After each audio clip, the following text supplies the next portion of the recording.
Assalamualaikum warahmatullahi wabarakatuh. Pada hari ini kita masuk kuliah kita yang ke-9, iaitu Perlembagaan sebagai Tapak Integrasi dan Wahana Etika dan Peradaban di Malaysia. Kuliah hari ini tidaklah begitu panjang, tetapi penting untuk kita faham tentang asas kepada peraturan yang wujud di negara kita ini adalah perlembagaan. Ya. Untuk kuliah hari ini kita belajar dua perkara. Yang pertama adalah kita dapat menjelaskan tentang sejarah, definisi dan konsep perlembagaan.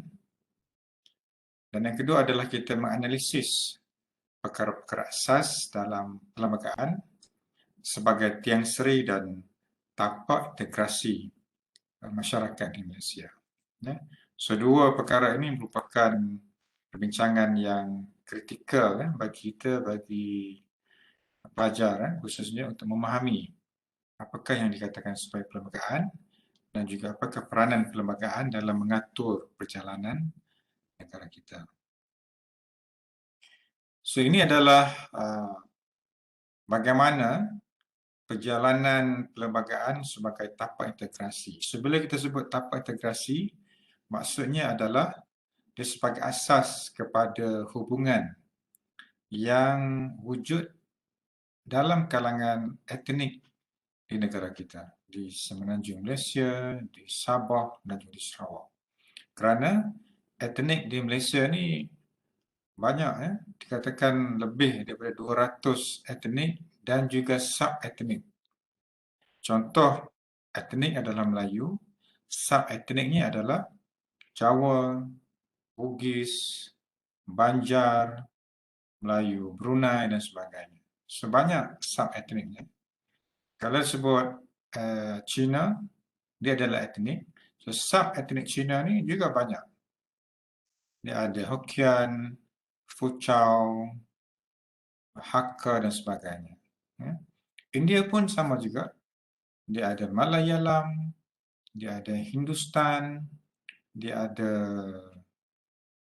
mungkin kita sebut sebagai India Tamil Muslim, dan pelbagai lagi. Kalau kita pergi ke benua India tu, bandingkan dengan kita, lagi banyaklah di benua India tu, berbagai-bagai etnik dan sub-etnik.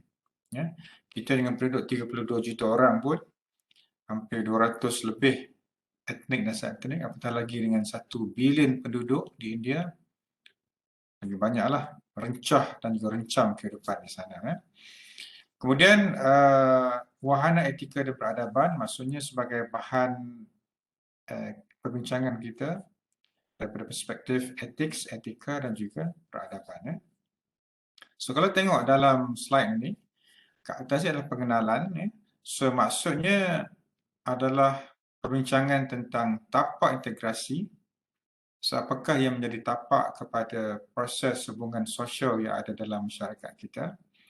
Kemudian kita akan bincangkan tentang peranan undang-undang dan perlembagaan. Apabila kita membincangkan tentang tapak integrasi, mau tak mau akan adanya elemen-elemen perundangan yang diwujudkan dalam perlembagaan. Kemudian kita akan bincangkan tentang kerangka asas perlembagaan persekutuan, apa yang ada dalam perlembagaan ini yang sering menjadi perkara perdebatan, perbincangan di Dewan Parlimen dan juga di luar Parlimen. Sebab ada perkara-perkara yang asas yang kita boleh bincangkan dan ada perkara-perkara tersebut yang kita tidak boleh sentuh. Dan bila kita sentuh, dia akan memberi kemudaratan kepada masyarakat. Nanti kita bincangkan. Kemudian juga cerita tentang sejarah dan keris waktu pengubalan perlembagaan, sebagaimana proses pengubalan perlembagaan dilakukan. Dia ada sela-sela masa untuk kita tengok bagaimana perlembagaan ini dibina satu demi satu sampai dikukuh seperti mana yang terdapat pada hari ini. Kemudian juga kita akan bincangkan tentang cabaran-cabaran yang tentulah menjadi penghalang kepada proses integrasi yang kita lakukan selama ini. Dan cabaran ini berbagai bentuk cabaran, tapi kita nak lihat dari perspektif pelajaran kita lah, iaitu etika dan peradaban. Apa cabaran yang kita hadapi ini. Kemudian kita juga akan belajar tentang kontrak sosial, ya. Sebab di dalam perlembagaan ini ada elemen-elemen kontrak sosial yang mengikat etnik yang ada di Indonesia, mengikat kaum-kaum yang ada di Indonesia, mengikat individu-individu yang ada di Malaysia ni, yang dinamakan sebagai kontrak sosial. Okey, kita pergi pada pengenalan yang pertama. Undang-undang merupakan aspek penting dalam membentuk etika dan peradaban. So, undang sama ada kita mahu tak mahu adalah sebagai satu peraturan, satu elemen yang menyusun atur kehidupan kita. Sebagai rakyat Malaysia, sebagai warga negara Malaysia, so kita terikat dengan undang. Sama ada undang-undang tu di dalam rumah kita ataupun di luar rumah kita. Tapi yang paling banyak, undang-undang ni mengikat kita bila kita keluar saja melangkah, ya. Langkah pertama kita keluar dari rumah tu, kita terikat dengan undang-undang yang ada dalam negara kita. Contohnya undang-undang tentang hidup harmoni, undang-undang dengan jiran kita, undang-undang dengan kehidupan kita dengan masyarakat yang lebih besar sikit daripada jiran sebelah rumah kita, jiran sekampung, jiran setaman, ataupun undang-undang yang mengikat kita dengan pekerjaan kita, ya. Dan yang paling luas adalah undang-undang yang terikat dengan negara kita, lah kesetiaan kepada negara yang menjadi ultimate ataupun kemuncak kepada peraturan hidup yang kita lalui sebagai seorang warga negara. Kalau dalam rumah kita, undang-undang kita dengan hubungan kita dengan keluarga kita, dengan adik-beradik kita. Dalam satu kes baru ni, hari raya pertama di Melaka ni, kejadian yang sangat menyedihkan lah. Apabila seorang lelaki yang telah pun bercerai dengan suaminya, dengan isterinya, lelaki bercerai dengan isterinya, dan pada penghujung bulan puasa yang lepas, si suami ini, bekas suami lah, datanglah ke rumah bekas isterinya. Bekas isterinya duduk dengan keluarganya lah. Bekas suami ni dia datang ke rumah bekas isteri untuk melihat dua orang anaknya. Ya mungkinlah sebagai seorang bapa dia ada perasaan rindu, perasaan kasih dan sayang kepada anaknya. Setelah mereka ni suami isteri berpisah sejak bulan Februari yang lepas. Sebayangkan dah hampir 4-5 bulan tidak melihat anak. Jadi si suami ini pun datang ke rumah bekas isterinya untuk melihat anak. Dia mungkin dekat awal dia datang mungkin dia nak menyatakan hasrat tu dengan baik, tapi bila dia datang tu tidak ada beri kerjasama lah. Barangkali dia tak dapat melihat anaknya, dan besoknya dia datang lagi lah. So dalam penghujung Ramadan yang lepas, dia kerap datang ke rumah bekas isteri untuk melihat anak. Mungkin juga untuk mendapatkan kebenaran, keizinan untuk berakhir raya dengan anak-anak dia. Dia tak dapat. Kemudian pada pagi hari raya, so dia datang lagi, dia nak jemput anak-anaknya untuk berakhir raya, tapi dia dihalang. So mungkin kemuncak kepada kemarahan seorang ayah ni adalah apabila dihalang untuk bertemu dengan anak-anaknya, dia jadi sangat emosional dan berlaku pergaduhan. So pergaduhan di situ dapat dileraikan sebentar lah. Tapi apabila masuk bekas abang ipar dia, suasana tu agak kecoh sikit dan berlakunya pergaduhan fizikal lah. Lelaki tadi yang nak membawa anaknya beraya, mengeluarkan sebilah pisau dan menikam bahagian rusuk bekas abang iparnya. Dan bahagian rusuk ni bahagian yang agak sensitif bila kita nak mencederakan orang ataupun kita sendiri yang tercedera. Bahagian rusuk ni bahagian yang agak lembut. Tulang dalam tu keras, tapi yang bahagian luar badan kita ni agak lembut. So tikam di situ dan dia menjaskan bahagian paru-paru pada kita lah. So bekas mak ipar lelaki ini mengalami kecelakaan yang agak teruk dan berlaku pendarahan dan akhirnya meninggal dunia pada pagi hari raya. Itu satu kisah yang sedih.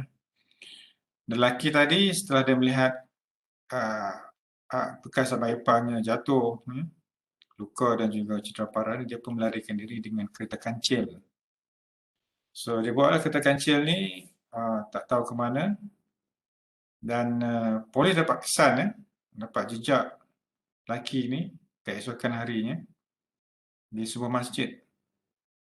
So lelaki ni mungkin dah panik, tak dapat lari ke sana sini, mungkin orang dah tahu, jadi dia singgah di masjid dan polis dapat maklumat dia tinggal di masjid ni, dia dapat tangkap. Semasa nak tangkap tu dia pun cuba nak larikan diri dengan sebuah motosikal tapi tak berjaya. So akhirnya dia pun dibawa ke mahkamah untuk dibuat pertuduhan. So dia proses tu agak panjang. So itu kesannya di dalam kehidupan kita ni kita ada undang-undang sama ada di luar rumah ataupun di dalam rumah. So dia sentiasa saling berinteraksi antara di luar rumah dan juga di dalam rumah. So mau tak mau hidup kita ni penuh dengan undang-undang. Kalau tidak pun satu undang melibatkan negara, mungkin undang-undang itu melibatkan yang berkaitan dengan tradisi kehidupan kita, dengan nilai, dengan budaya, dengan adat resam kita. Contohnya, adat resam bagi kanak-kanak, kanak-kanak yang mungkin umurnya dalam 10 tahun, 12 tahun, so mereka ni kadang-kadang suka buat apa yang mereka nak buat tanpa mengetahui impak ataupun kesannya dalam kehidupan. Contohnya naik pokok. Masa saya kecil pun saya memang biasa orang kampung, panjat pokok sana, panjat pokok sini. Sebila orang tua-tua marah, pokok ni tak boleh panjat, dia panjat pokok lain. So, marahnya orang tua kepada kita itu adalah sebagai salah satu adat resam, adat tradisi masyarakat supaya kita tak jatuh nanti dalam keadaan yang cedera. Berhati-hati bila panjat pokok. So, kita belajar banyak perkara dengan kehidupan sosial dalam lingkungan yang paling dekat dengan kita. Okay. So, itu berkaitan dengan tradisi dan juga adat resam. Tapi tujuan umum undang-undang yang kita hadapi setiap masa ini adalah untuk mengawal tingkah laku masyarakat dan menyediakan garis panduan ataupun tata cara kelakuan masyarakat supaya hidup kita ni hidup dalam keadaan yang aman, tenteram, harmoni dan kuat. So itu yang kita nak. Undang-undang ni adalah untuk memastikan kehidupan kita ni kehidupan yang tenteram. Kehidupan yang kita bebas melakukan apa yang kita nak buat dalam ruang lingkup yang dibenarkan. Kita tak bebas, tak boleh sampai tak boleh mencuri kan. Kita dah bebas sebenarnya kita nak curi sana, nak rompak sana, rompak je tak boleh.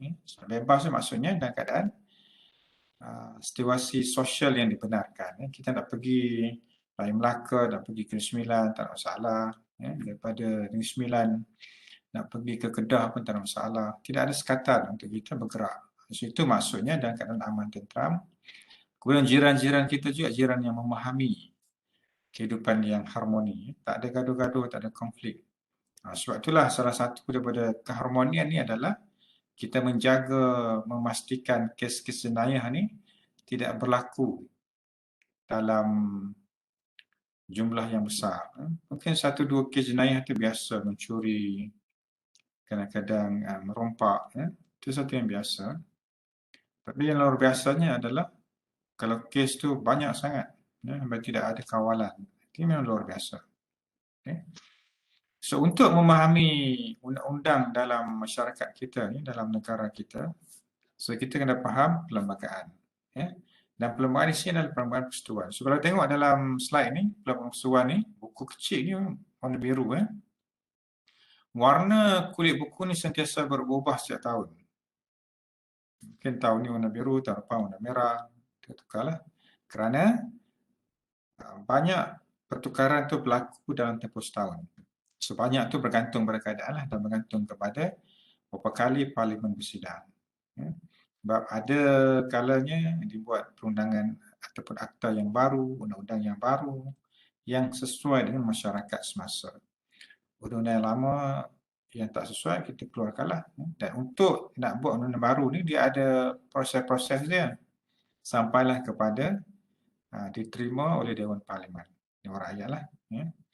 Dewan Rakyat, Dewan Rakyat yang berkumpulnya ahli parlimen kita dan juga Dewan Negara. So, dua-dua dewan ini berperanan untuk memastikan undang-undang yang kita cadangkan itu adalah undang-undang yang boleh dilaksanakan dan juga memberi kesan yang baik kepada negara kita. Okey, di sini yang sini adalah Perlembagaan Persekutuan merupakan undang-undang yang tertinggi dalam penyediaan ruang membentuk tapak integrasi. So, undang-undang tertinggi ni maksudnya apa sahaja undang yang bercanggah dengan perlembagaan persekutuan dia tidak terpakai. Sama ada di peringkat daerah ke, peringkat negeri, ataupun di mahkamah yang bercanggah dengan perlembagaan persekutuan tidak dapat mengatasi ketinggian perlembagaan persekutuan yang telah pun ada dalam negara kita. Tapi dalam konteks ni, kita nak bincangkan tentang bagaimana perlembagaan persekutuan ni dapat menjadi tempat untuk kita bentuk satu ruang integrasi dalam masyarakat. Okay, undang-undang perlembagaan juga merupakan satu undang-undang yang tertinggi sebagai sumber kepada undang-undang yang lain. Sumber undang-undang lain ini maksudnya undang-undang peringkat negeri, katakan ada ordinan-ordinan, akta-akta yang diluluskan di peringkat negeri.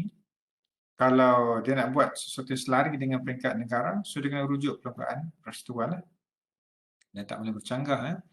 Contohnya tentang undang-undang jenayah, undang-undang yang berkaitan dengan kehidupan seharian masyarakat kita ni yang melibatkan kes-kes membunuh, mencuri, merompak, kesalahan kecil seperti dia membuat provokasi ke ataupun dia buat perhimpunan haram dan sebagainya. So, perlembagaan persekutuan ni akan menjadi rujukan kepada proses pembentukan undang-undang kecil di tingkat negeri. Dan juga perlembagaan persekutuan ni adalah satu semua undang-undang yang boleh diselarikan dengan bagaimana kita nak melaksanakan sesuatu dasar di peringkat negara. Contohnya dasar kebangsaan negara, dasar kebudayaan negara. Sebenarnya dasar kebudayaan ni diselari dengan apa yang disempadani oleh perlembagaan. Contohnya kebudayaan ataupun kita nak bawa masuk budaya hedonism. Hedonism ni adalah satu perkataan yang bermaksud budaya bersukaria tanpa had, tanpa batasan. So dalam masyarakat kita nak bersukaria, kita nak rasa seronok dengan kehidupan kita ni, boleh, tak ada masalah. Tapi tidak boleh lebih daripada apa yang diberikan dalam perlembagaan. Contohnya, tak bolehlah nak bersukaria tu sampai merosakkan suasana aman, tentram kejiranan kita. Ataupun nak bersukaria tu sampai merosakkan kesihatan. Nak bersukaria tu nak kena sediakan minuman beralkohol lah, pesta muda-mudi yang bebas dan sebagainya ni tak boleh. So kita kena pastikan kebebasan tu ataupun kebudayaan hidup yang kita nak praktis tadi dia dalam lingkungan perlembagaan. Okay, apa yang dikatakan sebagai dasar-dasar tadi, dia adalah dasar yang berkaitan dengan pembinaan negara kita dan bangsa kita yang adanya persefahaman, persetujuan, kesepaduan dan perpaduan yang merupakan elemen utama dalam membentukkan etika dan berakhlak Malaysia. So, maksudnya, biarlah dasar ataupun undang-undang yang kita buat ini, dia dapat memberikan kita satu bentuk kefahaman yang jelas tentang kehidupan kita dan kita bersetuju dengan apa yang telah kita rancangkan tadi supaya bentuknya perpaduan yang kita idamkan sebelum ini. So ni kat sini ada report of the Federation of Malaya National Commission. So ini laporan tentang Suruhanjaya pembentukan perlembagaan ni tahun 57 ni masa kita nak merdeka lah. Okey, bagaimana proses tu berlaku? Kita pergi pada prosesnya. Sebelum kedatangan penjajah, mereka telah menyediakan undang-undang. Sebelum kita mereka ni dah ada undang-undang tu. Tapi dibawa oleh penjajah tu sendiri. Kalau ada konteksnya, penjajah kita adalah British, orang Inggeris. Kemudian dia perkenalkan Melayu Union. Melayu Union ni dia adalah kriteria dia ciri-ciri dia yang dibantah oleh masyarakat Melayu dan Putra kerana dia memberi kesan yang sangat signifikan kepada masyarakat Melayu dan Putra dari segi agamanya, dari segi kesultanannya, dari segi keperluan dia untuk bersaing, untuk hidup dan sebagainya. Kemudian tidak berlaku Melayu Union, tapi digantikan dengan Persekutuan Tanah Melayu. So proses itu telah pun bermula secara perlahan dan ada yang agresif lah. Kemudian penyediaan kepada proses untuk membentuk kerajaan sendiri. So diadakan pilihan raya. Seterusnya senyap perlembagaan, senyap RIT ini untuk menilai apa yang patut dan apa yang tidak patut dimasukkan sebagai elemen-elemen penting dalam perlembagaan. Kemudian bila dah ada hasilnya, dah ada produknya, sebarulah diisytiharkan perlembagaan yang kita waris sampai sekarang. So, prosesnya panjang. Tapi kalau kita lihat dalam masyarakat moden hari ini, di negara jiran kita, di utara negara kita ni, iaitu Thailand. So negara Thailand ni, kalau kita tengok perkembangan politiknya, agak kerap juga berlaku rampasan kuasa yang melibatkan askar Thailand dan menggantikan pemerintahan orang awam, public administration ni dengan army ataupun askar. So proses pergantian kerajaan tu biasanya akan digantikan sekali dengan perlembagaan. So dia adalah perlembagaan yang khusus ketika era rampasan kuasa tersebut. So sampai sekarang ni Thailand masih lagi berlakunya rampasan kuasa. Yang terakhir saya ingat dalam mungkin 2-3 tahun lepas. So dia banyak juga menggoncang perlembagaan Thailand yang sedia ada. So sebenarnya bila dah adanya perlembagaan yang baru tu, dia akan mengatasi perlembagaan yang lama. Itu satu contoh lah bagaimana perlembagaan itu boleh tukar. Tapi dalam konteks negara kita, perlembagaan kita ni kekallah dari kita merdeka sampailah sekarang. Okay, definisi perlembagaan. Dia ada 3 institusi pentadbiran, iaitu perundangan, eksekutif dan kehakiman. So nanti kita cuba tengok satu-satu ni. Perundangan ni berkaitan dengan undang lah. Ini dia ada organisasi yang menguruskan perundangan ni. Kalau dalam konteks negara kita, tidak ada peguam negara. So, peguam negara ni memang sibuk dengan kes-kes yang besar, kes-kes yang sederhana, kes-kes yang kecil lah. Dan kes-kes yang melibatkan negara ni biasa tumpuan tu lebih kepada menyelesaikan masalah macam ni. Ada 2-3 kes dalam negara kita hari ini yang melibatkan kes yang besar dan orang besar. Kemudian badan eksekutif iaitu pentadbiran, dia ada Perdana Menteri, dia ada kabinet. Sebenarnya kabinet ni dia ada menteri-menteri. So mereka inilah yang menguruskan perjalanan harian negara kita. So Perdana Menteri sebagai orang yang paling berkuasa dalam kabinet. So dia boleh merancang, boleh menguruskan negara kita ni ke arah hala tuju yang kita asalkan sebagai sebuah negara yang maju lah. Itu yang kita nak. Kemudian dipastikan yang perjalanan negara kita akan yang baik. Masyarakat kita ni ada makanan, ada keperluan nak ke sekolah, ada pekerjaan. So memenuhi keperluan masyarakat itu merupakan peranan badan eksekutif. Kalaulah mahasiswa yang konvo pada hari ini nak cari pekerjaan, so eksekutif inilah yang perlu memikirkan bagaimana nak memastikan mahasiswa kita yang keluar dari universiti dapat pekerjaan yang sesuai dengan kemahiran dan ilmu yang mereka ada. So eksekutif kena fikirlah, kena merancang, kena brainstorm supaya rakyat yang ada dalam negara Malaysia ni dapat dipenuhi keperluan hidup mereka. Ya.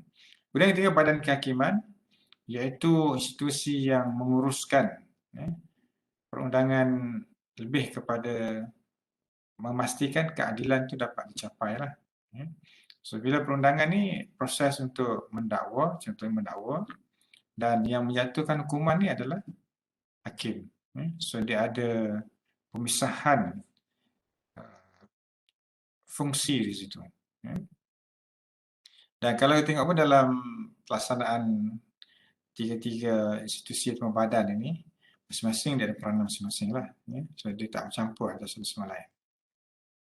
Okey, cuba you fikirkan apakah maksud perkataan undang-undang, undang-undang ataupun law. Sebab definisi ini akan menjadikan kita lebih faham ataupun kita lebih jelas tentang perlembagaan persekutuan tu. So, kalau kita faham undang-undang, insya-Allah mudah untuk kita faham tentang perlembagaan tadi. Apakah peranan undang-undang dalam masyarakat? So, apa peranan ya? Peranan kita buat undang-undang ini, undang-undang itu, apa sebab kita buat undang-undang tu? Contohnya saya ingat tahun-tahun 90-an dulu di Singapura, pada masa itu Perdana Menteri dia Lee Kuan Yew. Lee Kuan Yew ni antara orang yang ataupun pemimpin yang pintar pada era sekarang. So, salah satu undang-undang yang diperkenalkan adalah tidak boleh makan chewing gum di tempat publik. So, apa masalah chewing gum nak makan je kan? Sebenarnya chewing gum ni bila ada orang yang makan chewing gum ke sebab jalan dia makan kan. So, bila habis manis chewing gum ni, so apa yang dia akan buat? Bagi orang yang prihatin, yang concern, dia mungkin ambil gum tadi, dia letakkan atas kertas, dia konyol-konyolkan, dia masuk hantar sampah lah. Tapi bagi yang tidak ada kesedaran civic ni, dia habis saja manis chewing gum tu, dia buang je lah. So, buang ni dia buang mata tempat. So, orang yang tak tahu mungkin lalu lalang tu, ramai kan. So, terpijak pada chewing gum ni dan melekat kat kasut dia. Sebelum jalan 2-3 langkah, tak pasal lagi lah. So, 2-3 langkah yang awal tu mungkin dia dapat diseret chewing gum tu di atas jalan ke, di atas tempat dia jalan tadi, mungkin jalan tu mungkin kapet. Ataupun mungkin juga batu yang mahal. Jadi merosakkan persekitaran jalan tadi. Sebab dia buat undang-undang. So, akhirnya undang-undang tu dijadikan sebagai undang-undang yang ketat. Siapa makan chewing gum di tempat umum, dia akan kena tindakan. Sebab kesannya tu boleh beri imej yang buruk kepada negara Singapura sendirilah. So, untuk nak memastikan yang undang-undang tu boleh dilaksanakan, so penguasaan lah yang menentukan kejayaannya. Okey. Kemudian sejauh manakah undang-undang menyumbang dalam menghasilkan keharmonian masyarakat? So, bagikan bagaimana undang-undang yang ada ni, dia boleh memberikan kita satu keyakinan bahawa hidup kita ni dalam keadaan harmoni. Kalau kita tengok hari ni, kes-kes bunuh, kes dadah, antara dua kes yang besar, mesti melibatkan kematian. So, orang yang bawa dadah ni dia akan dituduh dalam amount jumlah tertentu, dituduh di bawah section 150B, kalau tak silap saya, golongan 2. So, dia akan dibawa ke mahkamah, disabitkan kesalahan dan hukumannya adalah hukuman gantung. Di Melaka ni dia ada muzium penjara. Dalam muzium penjara tu dia ada satu section, dia tunjukkan panduan akhir. Mereka disabitkan kesalahan dan hukuman gantung ni, dia ada tempat khas dia. Dan tempat ni memang dia seorang-seorang yang duduk. Dekat dengan tempat nak gantung. Sebab bila sampai masanya, kena senanglah dia bawa ke tempat gantung. So, kesan daripada membawa dadah yang melebihi had yang ditetapkan ataupun membunuh tadi, seorang yang disabitkan kesalahan tadi, diletakkan di sel panduan akhir dan sampai masanya dikenakan hukuman. Hukuman itu hukuman gantung lah. So apabila orang yang buat salah ni tidak ada lagi dalam masyarakat, masyarakat akan aman. Kalau orang yang salah tu masih ada lagi masyarakat, so keamanan tu sikit sebanyak akan tergugat. Ya, sebab itulah undang-undang ni dia menyumbang kepada keamanan. Tapi sejauh mana undang-undang tu menyumbang, itu kita kena fikirkan dan kita cuba kaji sejauh mana dia boleh membantu masyarakat yang aman ni lah. Ya. Kalau masyarakat perkataan macam negara kita ni, kalau kita tak tegas dalam melaksanakan undang yang berkaitan dengan hasutan, ya, berkaitan dengan ugutan bersifat rasisme, sebarangkali keharmonian itu agak sukar untuk kita bentuk dalam masyarakat. So, itu kepentingan sebagai undang-undang yang berkaitan dengan keharmonian. Okay, kerangka asas perlembagaan persekutuan. So, negara kita ni negara Malaysia yang dibentuk dengan persekutuan, federalism. Kita ada negeri-negeri ni dia bersatu padu dalam bentuk persekutuan. Sebab itulah dia tidak ada zon, dia tidak ada wilayah, dia tidak ada kita panggil utara, selatan, timur dan barat, tapi dia ada negeri-negeri. Dan negeri-negeri pun agak unik, masing-masing dengan pentadbiran masing-masing.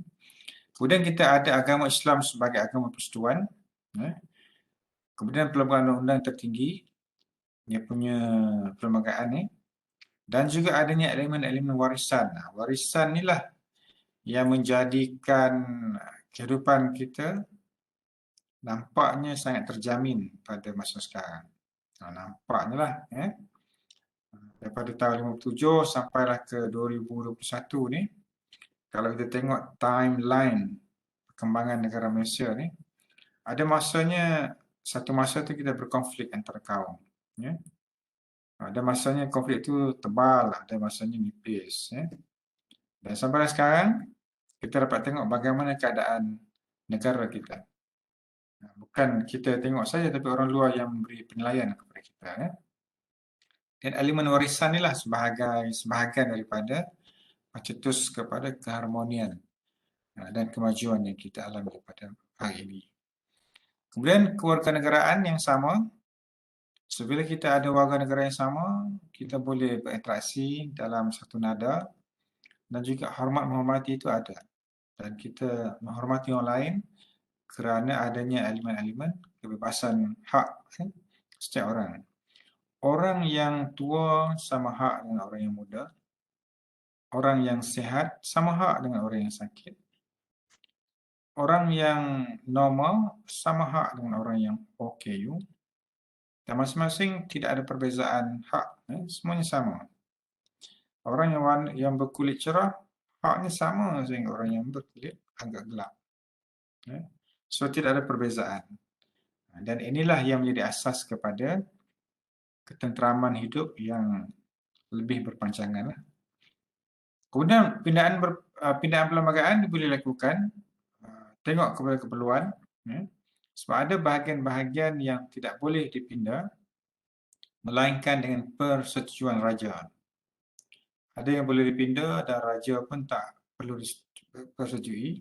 Tapi ada juga undang-undang tu yang boleh dipindah dengan 2/3, tapi mesti dapat kebenaran daripada Sabah dan Sarawak. So, dia ada banyak peringkat dalam pindaan perlembagaan ini. Dan akhirnya perkara sah bersih dan juga darurat. Kisah bersih ni yang berkaitan dengan aktiviti yang boleh menggugat keselamatan kita. Seperti mana berlaku di Lahad Datu yang lepas, iaitu sekumpulan orang Sulu dari selatan Filipina, dia menyerang Lahad Datu dan akhirnya meninggalkan kesan yang besar kepada keselamatan negara kita. Dan sekarang pun ancaman-ancaman keselamatan pun banyak. Yang terkini ini banyak di laut. So, bila China mula untuk membesarkan sempadan wilayahnya dengan 9 dot, 9 titik-titik tu. So negara dan sempadan lain tu mengambil pendekatan berwaspada. Dan kalau kita perasan, dalam setahun dulu ni agak banyak juga latihan bersama tentera Malaysia dengan tentera-tentera luar. Itu pun satu perkara yang kita kena agak berat juga tentang perkembangan di luar sempadan tanah negara kita. Okay, apakah elemen-elemen warisan ni yang kita bincangkan dalam ni, elemen warisan ni yang menjadi tapak integrasi dan wahana etika dalam negara kita.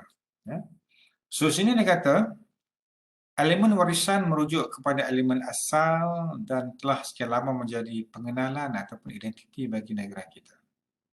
So dia dimasukkan ke dalam perlembagaan lah.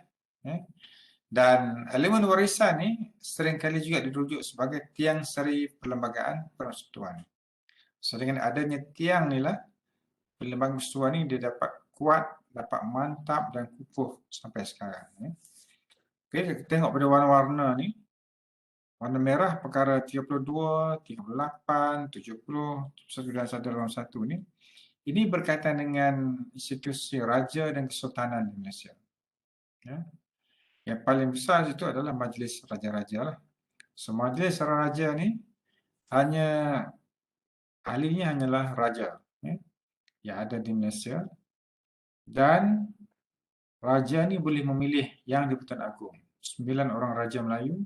So, mereka ni boleh memilih yang di-Pertuan Agong. Tapi agak unik juga pemilihan sistem Agong di Malaysia ni. Bermula dengan 9. Lepas tu dia dah hampir dah satu skala. Sekarang masuk skala yang kedua dengan Sultan Pahang menjadi yang di-Pertuan Agong. Sebelum tu ada juga yang ketiga sebelum tu Raja Perlis. Kemudian Terengganu. Sudah sekarang ni generasi yang kedua lah, anak-anak kepada Sultan yang terdahulu yang bakal menjadi yang di-Pertuan Agong. Selepas sekarang Pahang, ini tengoklah orang-orang raja-raja yang lebih muda yang akan menjadi yang di-Pertuan Agong. Kemudian sisi beraja, raja-raja negeri. Raja negeri juga tertakluk kepada tiang seri ni. Saya ingat raja yang agak junior di segi tempoh pentadbiran ni adalah Raja Perlis, kalau tak silap saya. Dan raja yang agak senior, yang panjang tempoh pemilihan raja ni, kalau tak silap saya negeri Kedah. Panjang. Dari sejarah Merom Mawangsa dulu sampai sekarang agak panjang. Kemudian juga dalam kalangan beraja ni, isu beraja ni ada pengaruh dari luar. Contohnya Johor, Johor Darul Ta'zim. Kita dapat tengok tu pengaruh Turki agak ketara. Dan warna diraja pun dia tak pilih warna kuning. Tapi dia memilih warna biru laut, navy, blue navy. So dia tengok kepada pengaruh dalam pentadbiran raja atau sultan negeri itulah. Kalau di Terengganu, pengaruh keislaman sangat kuat sebab di Terengganu ni yang terkenal adalah Batu Gusra Terengganu tahun 1300 dulu. Malah bukan ada kata 1200. Dan pengaruh Islam itu sangat kuat dalam masyarakat di Terengganu. Itu di Kelantan, sejarah Kesultanan Kelantan juga sangat menarik, sangat panjang. Tapi itu tidak ada raja macam di Sarawak, Raja Brok, Rajah, disebut Rajah. Tapi bila kita sebut, kita panggil dia Raja, sebenarnya Raja. So, institusi beraja di Sarawak dan Sabah ni banyak dapat dikesan ataupun dijejak daripada Kesultanan Brunei. Kesultanan Brunei ni dia mewarisi wilayah-wilayah dulu sampai ke Manila di Filipina. So bahagian Mindanao, bahagian selatan Filipina tu banyak dikuasai oleh Kesultanan Brunei pada masa dululah. Termasuk oleh Sabah dan Sarawak. So, Sarawak ni bila Sultan ni dia banyak ataupun ramai anak lelaki. Jadi dia nak menjaga anak lelaki ni, dia bagilah kawasan-kawasannya Dan akhirnya apabila British datang, sudah bawa sistem yang baru. Dan Brunei pun tinggallah negara atau sepadan Brunei pada hari ini. Dan sebahagian dari wilayah dia iaitu daerah tempurung, duduk di antara Lawas dan juga Limpang dalam negeri Sarawak lah. Itu kalau kita tengok peta negara Brunei ni, daerah yang terpisah daripada tiga daerah lain adalah daerah tempurung. Kerana kepintaran British lah untuk mendapatkan tanah ataupun kawasan yang lebih luas untuk dia jajah. So, itu perkara 32, 38, 70, 71 dan 91. Yang warna coklat brown sikit ni, itu adalah perkara yang berkaitan dengan agama. Perkara 3, perkara 11, perkara 12. So, agama Islam sebagai agama persekutuan dan agama lain ni boleh dilaksanakan dengan bebas. So, bebas ni bukan bebas sepenuhnya, bebas yang ada had ni. So, maksud bebas ni adalah secara individu, secara peribadi dia boleh laksanakan amal agama atau anutan kepercayaan dia.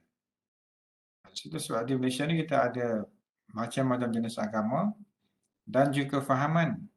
Kerana kita beri kebebasan untuk setiap individu dalam negara kita ni melaksanakan agama masing-masing.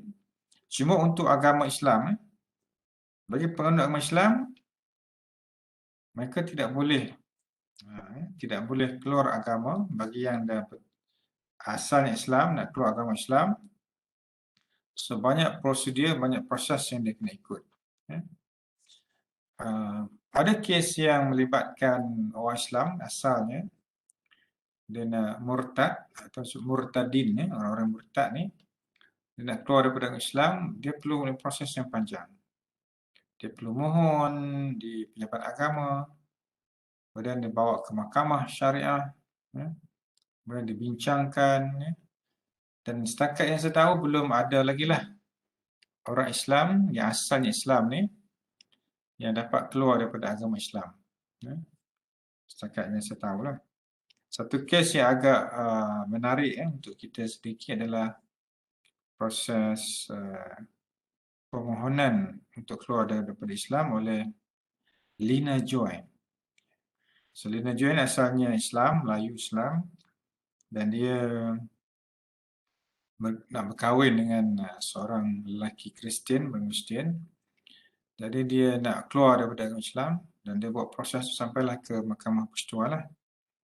So, akhirnya dia gagal. Tapi dia tidak duduk di Malaysia, saya ingat, dia duduk di tempat lain.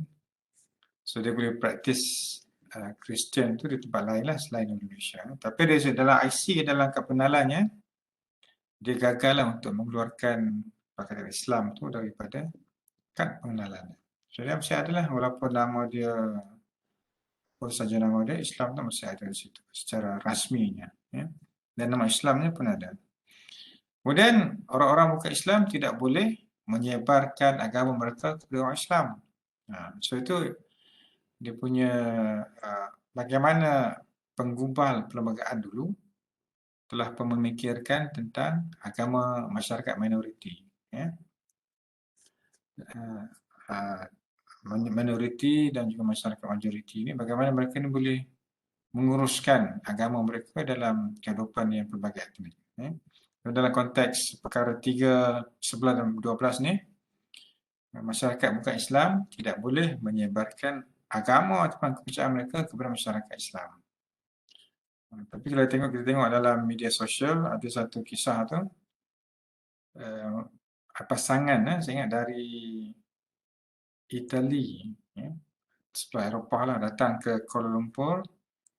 Mereka nak sebarkan kepercayaan Kristian mereka kepada masyarakat di Malaysia. Dia tabur je lah Islam, hukum Islam, dia semua dia sampaikan.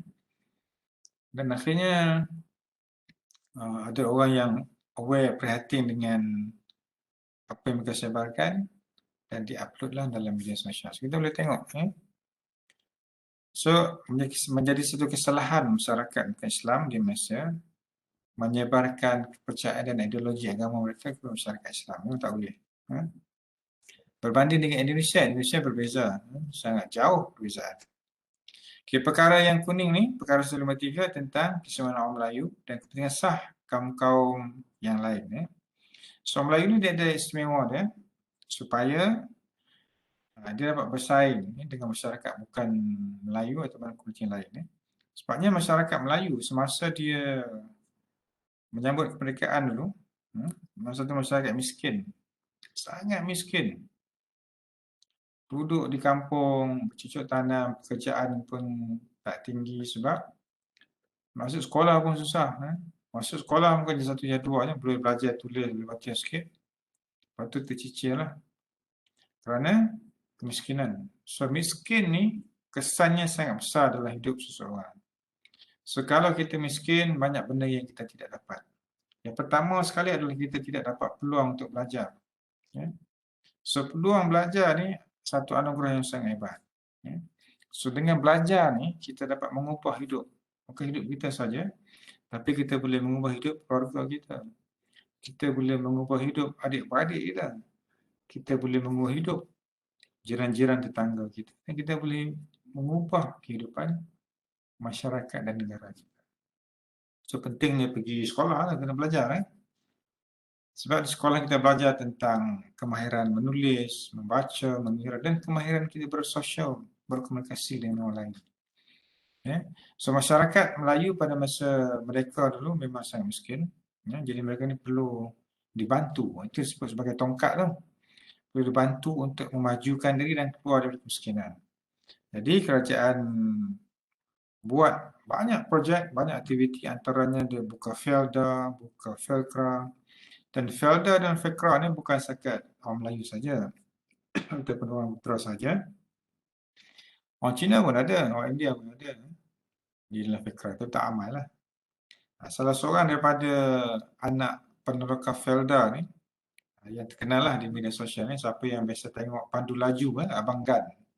So Abang Gan ni di Sembilan, saya ingat di Paluh kot.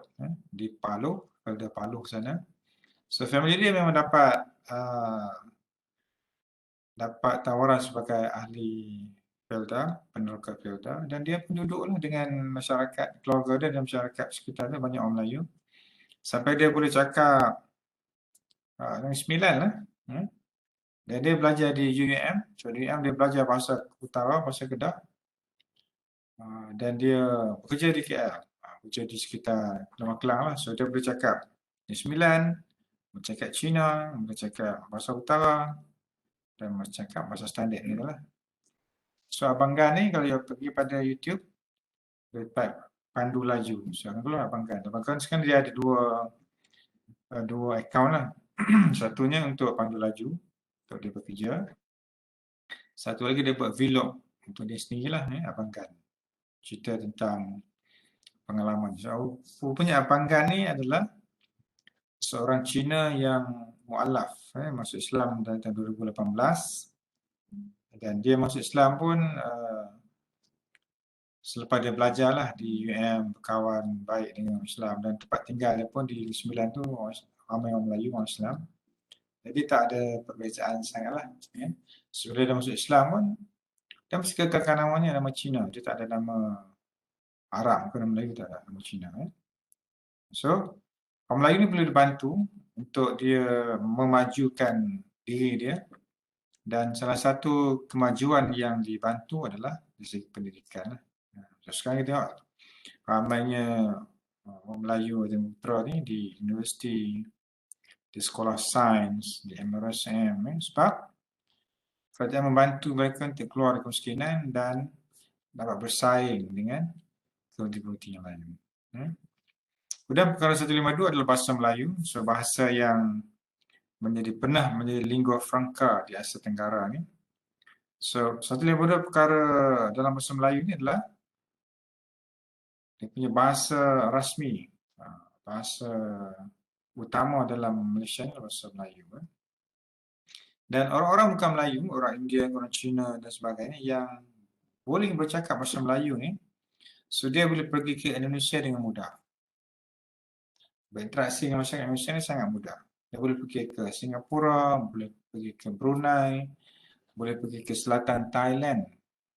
Sebab dia boleh cakap bahasa Melayu, boleh faham bahasa Melayu. Sebanyak tempatnya pergilah. So tak rasa kekok ataupun tak hilang arah bila mereka berada di negara-negara atau kawasan kuasaan. Okey, yang bincang kumpulan ni tak payah. Okey, secara umum atau kesimpulan daripada kuliah kita pada hari ini adalah sebaik-baiknya setiap daripada kita ni kena belajar dan juga fahami tentang sejarah undang-undang yang wujud di Malaysia. So, undang-undang yang kita ada ni undang-undang yang dah pun baik, walaupun tidak lengkap, tidak sempurna, tapi dia menjamin keamanan dan keselamatan kehidupan kita lah dalam sebuah negara Malaysia. Dan juga kita kena faham bagaimana proses kewujudan perlembagaan ni dalam masyarakat berbagai. Dalam masyarakat yang monoetnik, masyarakat yang satu etnik macam di Jepun, di Korea Selatan, semudah untuk mereka nak bentuk perlembagaan sebab keperluan kepada setiap etnik itu sama. Tapi berbanding di Malaysia, kita kena ambil tahu juga apa keperluan masyarakat Kadazan, masyarakat Iban, masyarakat Melanau dan masyarakat yang lain. Dan setiap daripada salah satu ni kita kena seboleh-bolehnya kita memenuhi apa yang mereka nak. Tapi kena ingat, tidak ada kaum di Malaysia atau tidak ada etnik di Malaysia ni dia dapat sepenuhnya apa yang dia nak. Dia tak akan dapat. Sebab kita ada keperluan lagi untuk etnik-etnik yang lain. Orang Melayu pun tidak akan dapat 100% apa yang dia nak. Cina pun tak dapat, India pun tak dapat, Siam pun tak dapat, Iban pun tak dapat, Kadazan Dusun pun tak dapat sepenuhnya. Tapi kita boleh berkomunikasi betul ansur untuk mendapatkan hak masing-masing. Kita boleh betul ansur. Contohnya, bahasa. Bahasa dan pendidikan. Kalau pergi ke Thailand, ke Filipina, di sana masyarakat minoriti, masyarakat Cina, contohnya kat Cina. Di Indonesia sebelum ini tidak boleh berbahasa Cina. Namanya pun mestilah nama keindonesiaan. Muka Cina tapi nama Indonesia. Di Filipina pun sama juga. Di Filipina mungkin bilangannya tidak ramai, dalam 2-3%. Jadi penyerapan budaya masyarakat pribumi Filipina itu lebih cepat lah. Sekali di Malaysia ni masyarakat Cina dalam 20%. So agak ramai. Jadi mereka nak kekalkan bahasa dia, sistem pendidikan dia, tradisi dia. Jadi diwujudkan sekolah-sekolah berasaskan kepada kaum. Melayu dengan kebahasaan, Cina dengan vernakular Cina, India dengan vernakular India. Semua yang itu lain tak adalah. Semuanya gantung kepada pilihan masing-masing. So kita kena belajar bagaimana proses nak buat perlembagaan itu berlaku supaya kita faham dan kita tidak menyalahkan orang lain apabila adanya sesuatu isu ataupun konflik. Okey. Yang paling penting sini adalah dalam perlembagaan itu ada tiang seri dan tiang seri ini yang menjadikan kita terikat antara satu sama lain. So dia ada bahasa Melayu sebagai bahasa kebangsaan. Dia ada hak semua Melayu. Dia ada juga agama Islam dan dia ada juga tentang raja-raja Melayu. So keempat-empat tiang seri ini menjadi tukaran kepada satu yang perlu dikorbankan oleh masyarakat Melayu, iaitu kewarganegaraan. So, 4 tiang seri menukar kepada kewarganegaraan. So, masyarakat bukan Melayu yang duduk di Malaysia ni, bawa oleh British, bekerja di sini, duduk sini, akhirnya mendapat kerakyatan. Itu pun setelah beberapa proses lah dan juga perundingan antara pentadbiran dulu dengan pentadbiran British. So, akhirnya wujud masyarakat sebagai etnik ini yang kita perlukan satu peraturan, satu undang-undang supaya kehidupan kita adalah kehidupan yang penuh dengan keamanan. Dan di sinilah kita melihat bahawa tiang seri, sejarah, proses pengumpulan parlimen ini kita kena fikir secara ilmiah, bukan dengan cara emosi. Kerana dengan ilmiah ni, kita boleh menilai, kita boleh meneladani, dan kita boleh menjadikan proses pembentukan masyarakat multi-ethnic Indonesia sebagai satu proses yang positif dan memberi sumbangan besar kepada pembangunan negara. Itu sahaja untuk kuliah pada hari ini, iaitu tentang perlembagaan. Juga boleh carilah perlembagaan ini di kedai-kedai buku, memang ada dijual, dan boleh tengok apa yang ada dalam buku-buku ni, buku perlembagaan ini. Selain itu, boleh juga dapatkan buku-buku sejarah tentang perlembagaan ini, boleh baca dalam internet pun ada, supaya kita dapat faham tentang kenapa perlunya perlembagaan dalam masyarakat kita. InsyaAllah, terima kasih. Jumpa lagi. Assalamualaikum warahmatullahi wabarakatuh.